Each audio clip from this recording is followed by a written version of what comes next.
All right. Hello, everybody, and thank you for joining us today. My name is Carla Leon, and I am a Program Coordinator Level 2 here at California Foundation for Independent Living Centers. I will be assisting and moderating today's meeting. For accessibility purpose, I will be going over a list of options. First off, if you would access to live captionings, you can go either to the meeting controls on the bottom of your screen and select the CC icon titled Live Transcript. You may also click on the option Show Subtitles to gain access to this captioning. I will also be dropping a stream text link into our chat, which you can also use. This is a great option because you can change the font size, color, or make the captioning full screen. We also have two very lovely ASL interpreters joining us today who will be assisting. I will now hand it over to our event host, Jessica.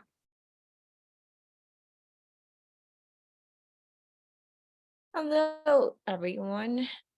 My name is Jessica Riestra, and my pronouns are she, her, ella.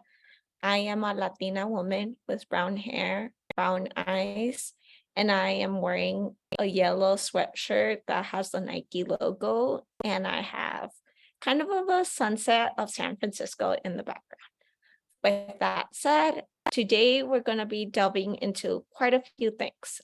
Today's basic info session is going to be delving into voting rights and accessibility rights.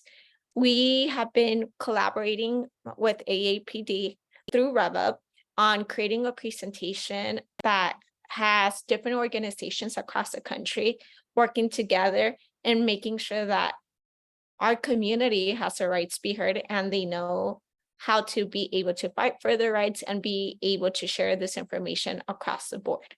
This toolkit is not only just for our community. This toolkit will be sent also to different campaign offices. This toolkit would also be sent to poll workers, as well as different organizations, allies, etc.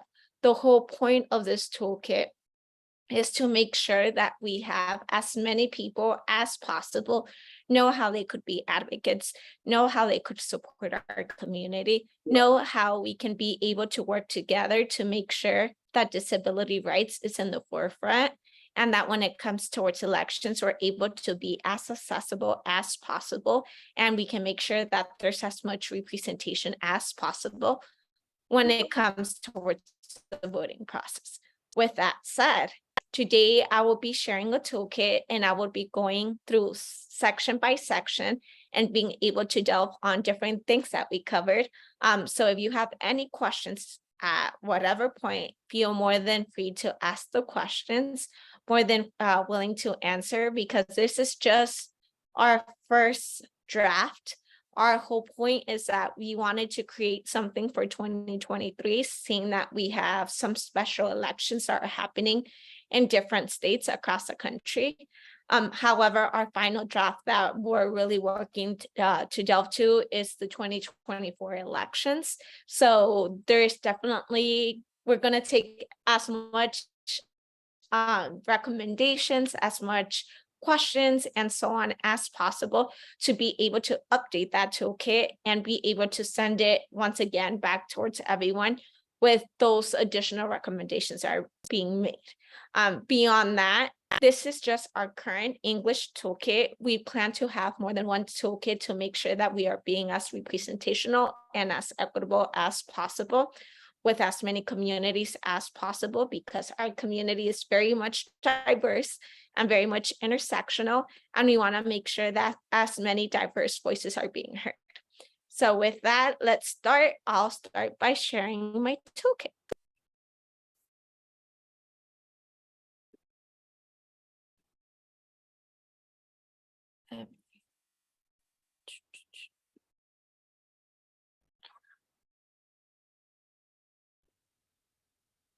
Sorry, give me 1 second to make this wider. Or actually, I just Okay. Space. Sorry. So we have a different set of table of contents of why this was created. The main big thing on why we had created this was to make sure that we are accounting not only for our disability community, but we're also accounting to the families within our disability community. There was a poll that had been taken to discover that Space. in 2020, we had over 38.3 million eligible voters who were disabled, but that also increased with their family members, which took it over 67.7 million voters. So this essentially delves into how many people are being directly impacted and how many people we need to make sure that they know their individual rights and how to be able to have as many accessible resources within their capacity to be able to know how to vote, where to go, if your rights are being violated, like where to call, and so on. So a few protective laws that we have under voting rights is the ADA, which provides the rights to accessible polling location and reasonable accommodations during the voting process. And then we also have HAVA, which is Help America Vote Act, which this law requires every polling place to have an accessible voting machine on site that is turned on and is working.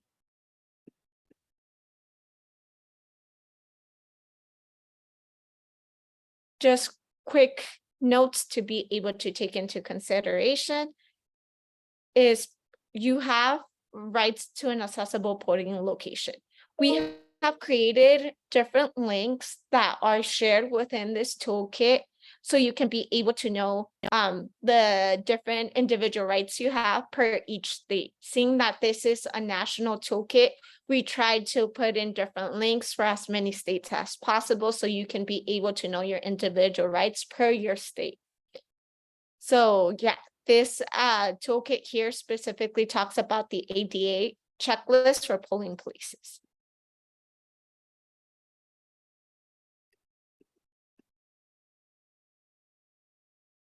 Space. As mentioned, this toolkit is created not only for voting members, however, it's also included for election administrators, poll workers, candidates who are running for office, as well as different organizations and so on, so they can be able to know how to support our community. So we divided our toolkit in different sections that is specifically targeting each individual group to know how they could be able to support our community, what they can do in order to make things more accessible, and so on.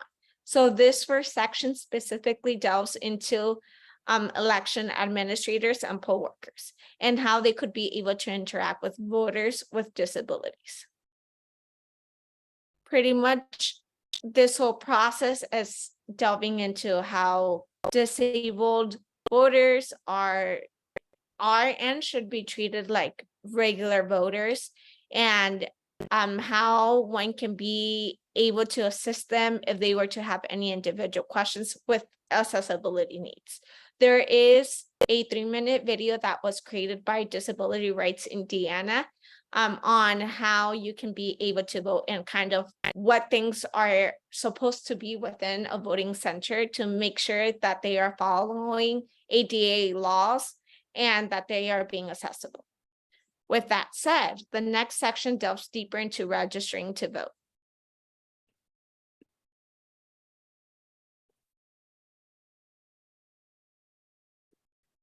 So pretty much the whole process is that our whole point is that before we go into the voting and before we go to a booth or we do vote by mail or different individual voting, they have more than one ways of voting, it's important for us to be registered to vote. By making registrations available in multiple formats, such as paper copies and online registration, we are helping make things more accessible for voters. And here is different sections on how to make things more accessible when it comes towards the registration process. It's also cool to note that the Election Assistance Commission offers the National Mail Voter Registration Form in 21 languages.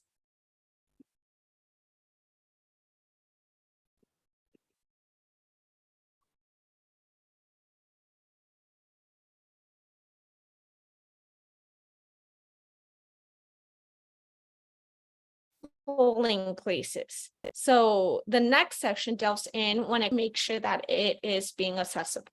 So one way you can support voters is by offering plenty of early voting opportunities. Such include increasing flexibilities and being able to go at the most convenient time, or being able to see how we could work with one another to create an easy schedule that will make it as easy as possible for our community members to feel supported.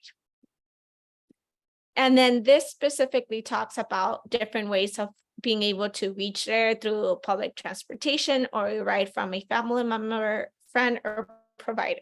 Something cool to know when it comes towards going to the polls is that there's different organizations that specifically work on making sure that a voter is able to get to the polls. Let's just say if you were not to have a family member that could be able to take you to a polling location, you could be able to reach out to this organization, fill out certain questions that they ask, and they would create an individual schedule with you to be able to pick you up and be able to take you directly to the polls. This whole process is to make things as easy as possible and to be able to support our community and being able to have as many people as possible going to the polls and being able to vote. So we have provided different links at the bottom of the page with different organizations who work in specific realms. In this case is certain organizations that work directly on being able to pick up voters and being able to take them to the polls to be able to vote and be able to take them back to their home.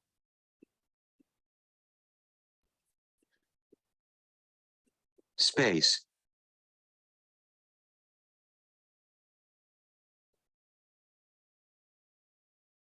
So just some additional things to be able to know as poll workers is that poll workers must be trained on how to operate the accessible machine and its aids, such as headsets, font enlargement, language options, etc.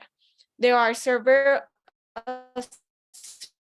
different types of accessible voting machines you may be able to encounter at polling locations / places depending on your state or county in which machine they choose to use.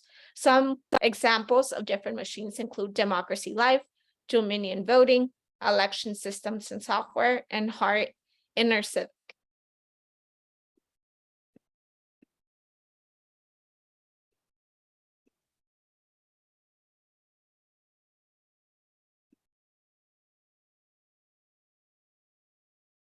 So obviously, one big issue when it comes towards voting is that there's a few barriers that one faces once they arrive directly at a polling location.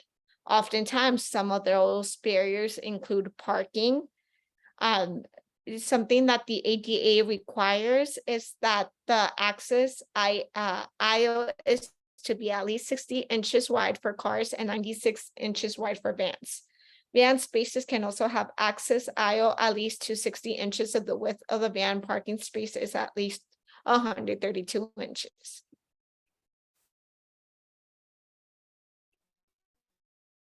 There is also sidewalks and walkways that can become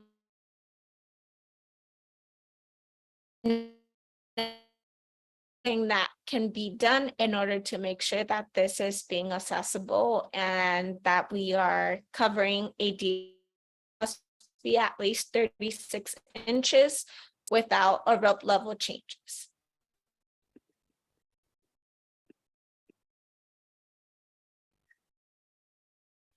It's also important to make sure that the entrances must be at level and should not slope steeply in one direction. All doors openings must provide a minimum width of 32 inches and include 18 inches of clear space beyond the latch side of the door.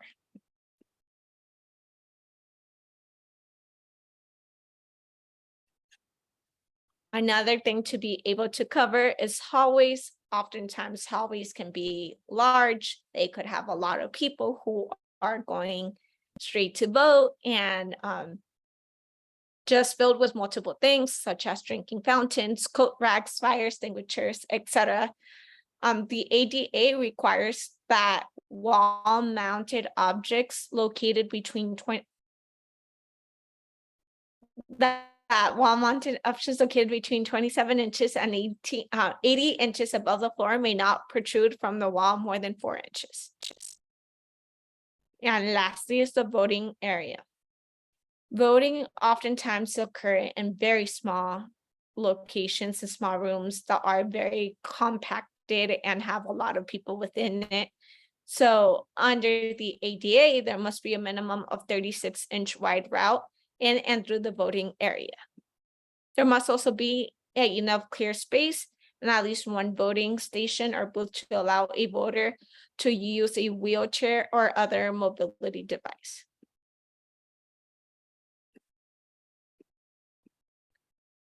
Poll worker training.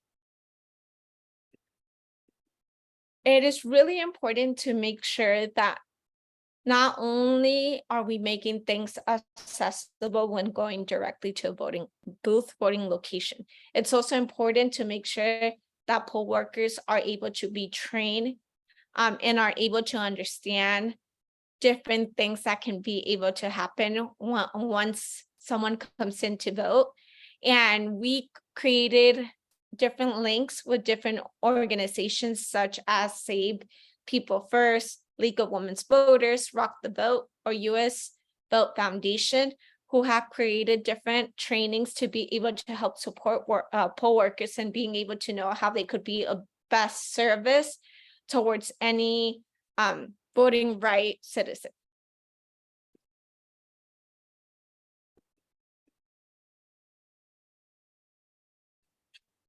One big thing to be able to cover with poll workers is disability voting rights. Poll workers must understand that all voters have the right to vote privately and independently. Beyond that, it's also important for poll workers to not be able to question if someone were to be able to ask for certain accommodations.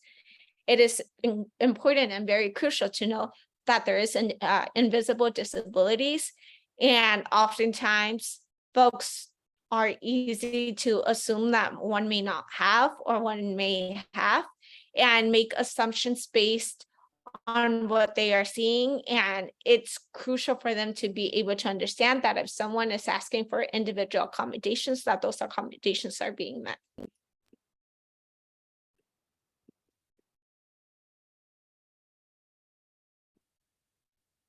Then we have prevalence.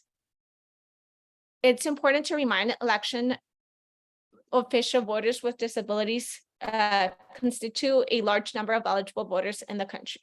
Studies show that people with disabilities vote at lower levels, register to vote at lower levels, and expect difficulties at their polling place at higher levels than those who do not have a disability. Something also to include to that is that the disability community is very much intersectional with so many different communities. So if we add the whole process of being disabled and fitting more than one community, you are essentially seeing less and less voters being able to contribute towards elections and the voting process, because there's a lot of individual rights and a lot of individual rights are being violated, and just the resources or knowledge of how to be able to support voting members are not there, which makes it so easy for them to feel disheartened or heartbroken and not supported to be able to partake in the voting rights process. It's also important to be sensitive and respectful. Workers should be trained in disability sensitivity, the ability to recognize and to respond to the needs and sensitivities of people with different types of disabilities. Poll workers should not treat voters with disabilities as less capable voters. And it's also important for poll workers to be able to interact with voters with disabilities.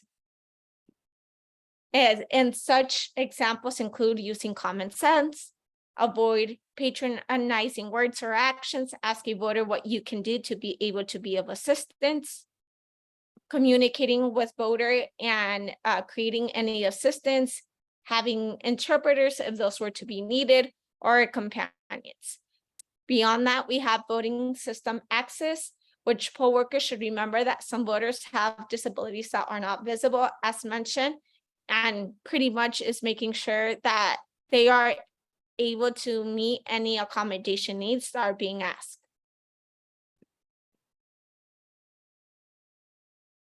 Then we have curbside voting, temporary parking. A polling place is not fully accessible and cannot be made accessible on election day. Poll workers must be familiar with procedures for conducting curbside voting. Often, if a poll site requires additional accessible parking spaces, especially for a van accessible vehicle, temporary reserved spaces can be designated.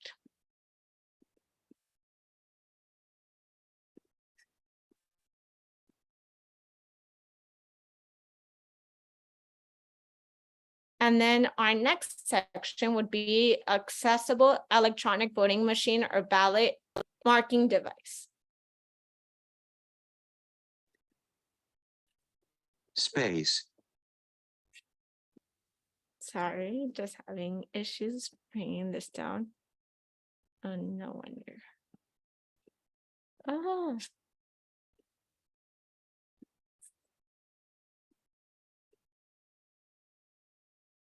Okay. I will fix this later, but every polling place is restationed and out again. All floors should be removed or firmly asphyxiated onto the floor. This section pretty much covers the whole process of how ballot making devices should be handled and how they should be installed within a voting place. Space. Give me 1 second.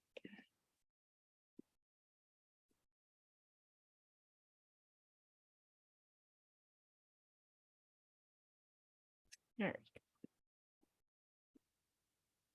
So as mentioned, such as cardboards or plastic sheet should be removed or firmly affixed to the floor. Cane detectable barriers can be placed to redirect voters with visible disabilities around or away from the protruding object. An alternative pedestrian route that does not include the protruding object, if available, must be appropriate. Space. And okay.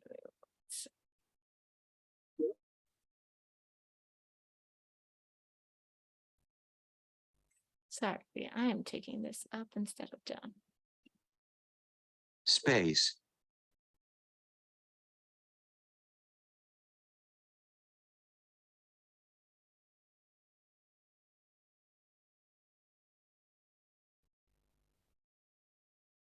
And then we have vote by mail and absentee ballot voting.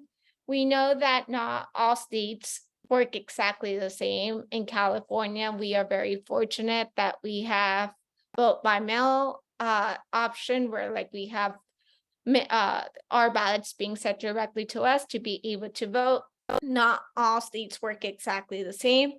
In this sense, a voter is responsible for mailing them or dropping them off at their polling place or county elections office, while adhering to deadlines. In nearly all jurisdictions nationwide, the absentee or mail ballot must be requested in advance. Outside the voter, removing the receipt stub before, and we also have some additional things in here and how to be able to make sure that you are properly closing your ballot and being able to submit it on time without like going through any possible penalty. Because let me tell you, as someone who's been a poll worker and as someone that has worked directly inside of like an office, if your signature is not your typical signature, it's gonna be questioned. If there is a signature that is missing, it's gonna be questioned and put on the side. There's so many different ways that if things are not done in a proper manner, that they're going to be sent directly back to you in order to be able to get that fixed and addressed to make sure that your ballot is being counted. So it is very crucial to be able to follow protocol and procedure to make sure that you're not going through this, because when it comes towards elections, when it comes towards just getting our rights there, this takes additional time out of our own personal time that can be avoided if we're making sure that we are following a certain protocol that is being asked of us by the government.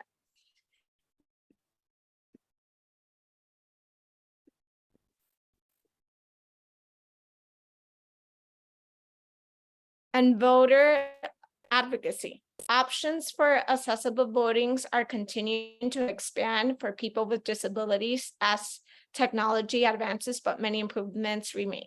Each state's voting process is somewhat different. Advocacy is needed in every state to secure voting systems like remote ballot marking or accessible voting by mail. We have a specific section that is dedicated to the advocacy section of this toolkit that can talk about different ideas. And I can automatically delve onto some of these ideas. Oftentimes, you can be able to reach out towards your individual county to be able to make sure that things are being accessible and that they are being needed, being able to ask questions and make sure that things are being reviewed. And if they are not, how to make sure that those things are being addressed to make sure that your individual rights are being heard.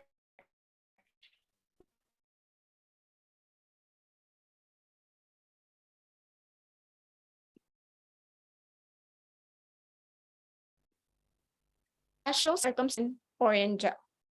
Sometimes people with disabilities experience incarcerations. Each state treats voting from prison or jail differently. You can do your part by knowing your state laws, which there's a link that automatically connects towards all the different states and what their laws are when it comes to the incarceration process, and being able to know how you could be able to assist them and making sure that they're able to participate in the election process.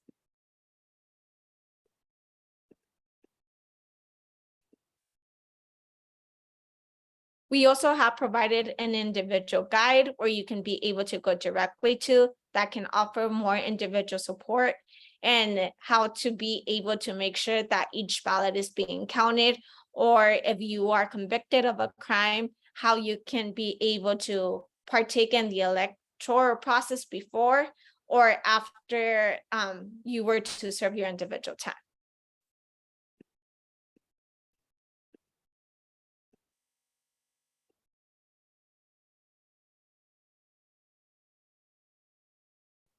Space. Yeah. We also have provided Space. different links towards different aspects. As mentioned, our community is very much intersectional and very much connected towards more than one different community group. So we have different links, for example, voting from congregate settings and hospitals, voting in tribal nations, voting with an emergency ballot, voting privately and independently. We have provided different links on different scenarios or just different circumstances that leads towards one participating in the electoral process and how they could be able to follow along to make sure that their voice is being heard through their voting by being able to vote. Space.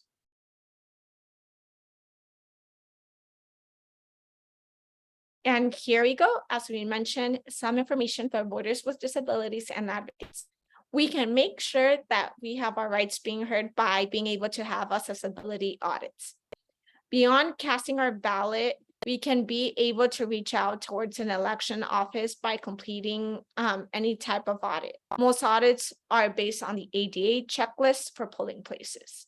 Your state protection and advocacy organization or RevUp chapter may already be completing those audits, and you can be able to contact them if you feel you could be of assistance to them, or if you have any questions that need to be listened to, and be able to see how you could be able to work cohesively with one another to make sure that a proper audit is being done from your direct county.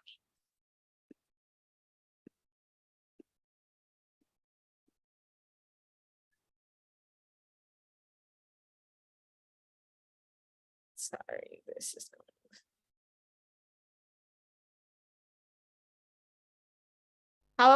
What were to happen if you needed help on election day? Unfortunately, even with the ADA and HAVA in place, voters with disabilities still sometimes face barriers when voting.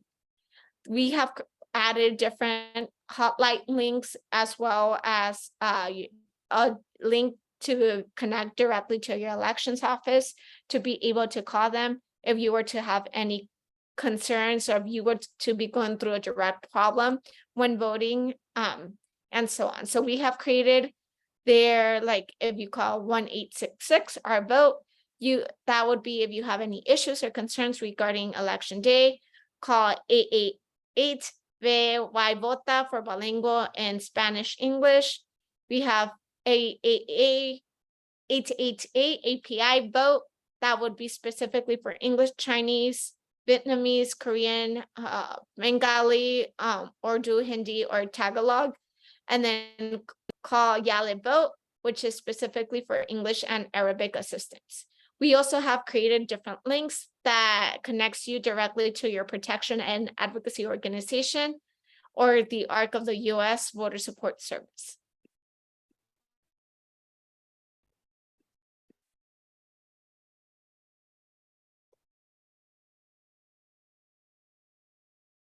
How to be able to be of assistance when it comes towards voting is pretty much every polling place is an restation again.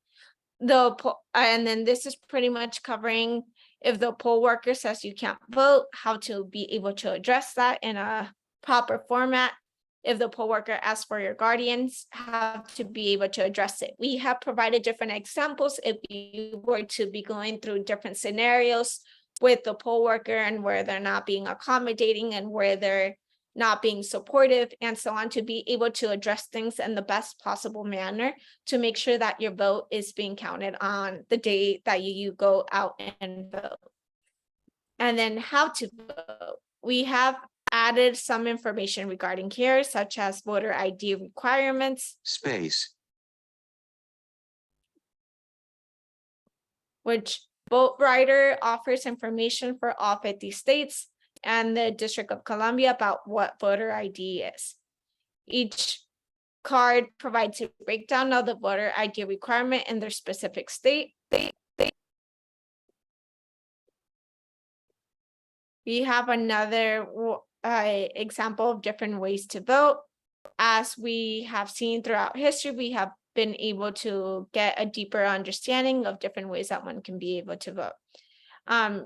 Most counties across the nation offer multiple ways to vote, including some methods with accommodations for people with disabilities. We have created a link to be able to see what your state individually does to make sure that they could be of assistance directly to you. And we also added a specific sections on the different ways of voting, whether that being a paper ballot, whether that being directly voting through the booth, and so on. So we just created as many different examples on how you could be able to vote.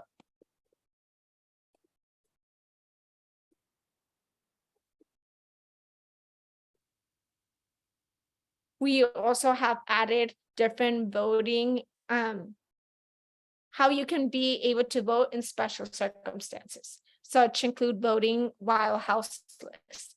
If you are experiencing houselessness, you still have the right to vote.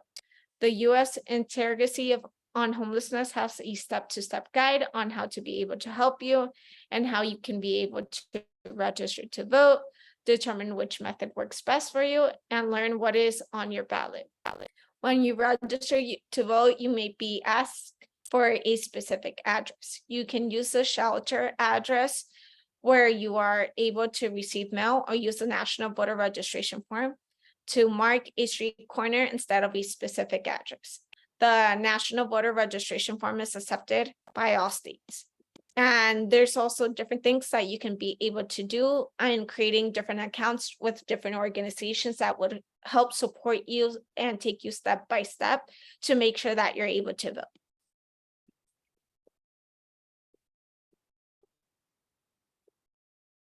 As mentioned, we delve a little bit on voting before conviction. If you not have been convicted, you typically can still vote. Even when you are waiting in your trial, well, even if you are waiting for your trial in Yale, you should be allowed to cast a ballot. And this pretty much provides like different ways in how to make sure that you're able to get your ballots sent directly to you and be able to be part of the voting rights process. And then it also goes directly on how to be able to vote once you were to serve your time and your conviction.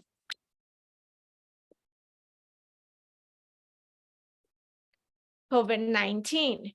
Given the ongoing situation of the COVID-19 pandemic, you may have questions about how voting has changed. Many states have updated their voting options, which you can be able to review by visiting voting and COVID-19 on vote.org. And as mentioned, we also have created a different ways when it comes towards campaigns and how they could be a best support service towards the disability community. We delved a little bit in delving on the history of how many people in this country have a disability and how many family members have a family member that has a disability, to be able to get a deeper understanding and how much of our population is being directly impacted and how important it is to make sure that disability rights is something that campaigns take strongly into consideration. And we have used and created a toolkit that was created by Detroit's Disability Power, which is the A through Z of effective inclusive campaigns.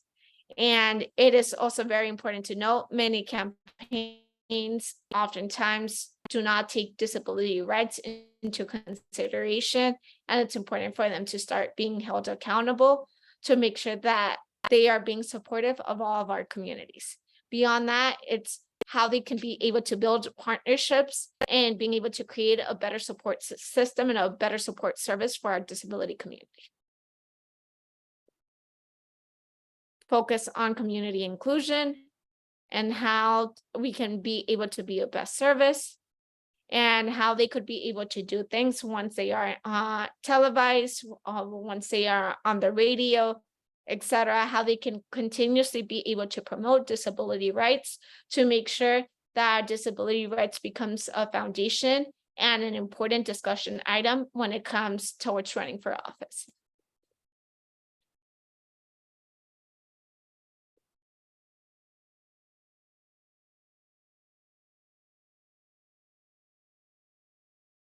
And we have just added different individual toolkits that have been created by different organizations such as AAPD, the ACLU, Autistic Advocacy Network, Common Cause, and the Department of Justice that are there to serve as hotlines when it comes towards just disability rights and voting rights elections.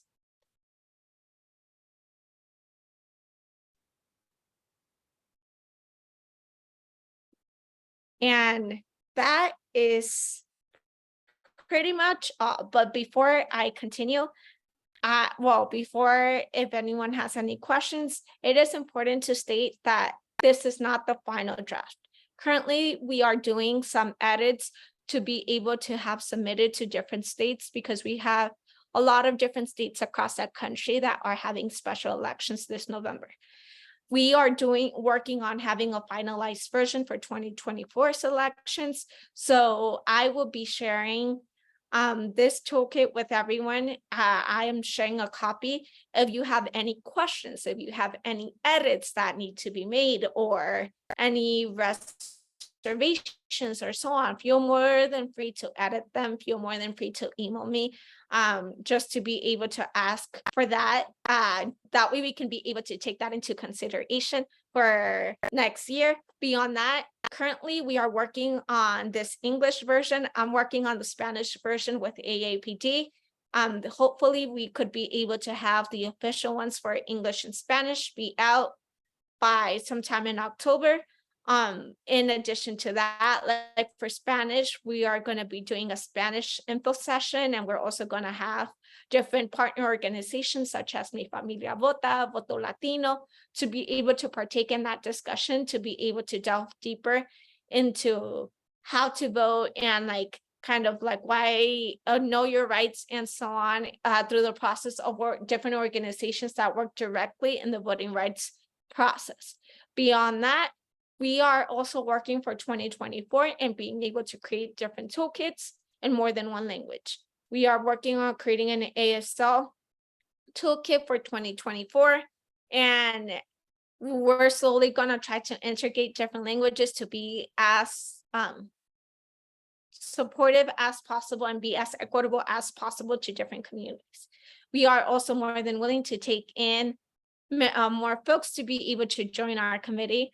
We have Kristen and I who are running that committee.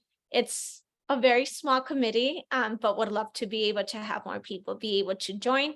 This has a lot of amazing people across the country who work in different disability rights realm and care very much deeply about elections. So more than willing to be able to take in different committee members, hopefully in the future. So if anyone's interested, also feel more than free to email me regarding that.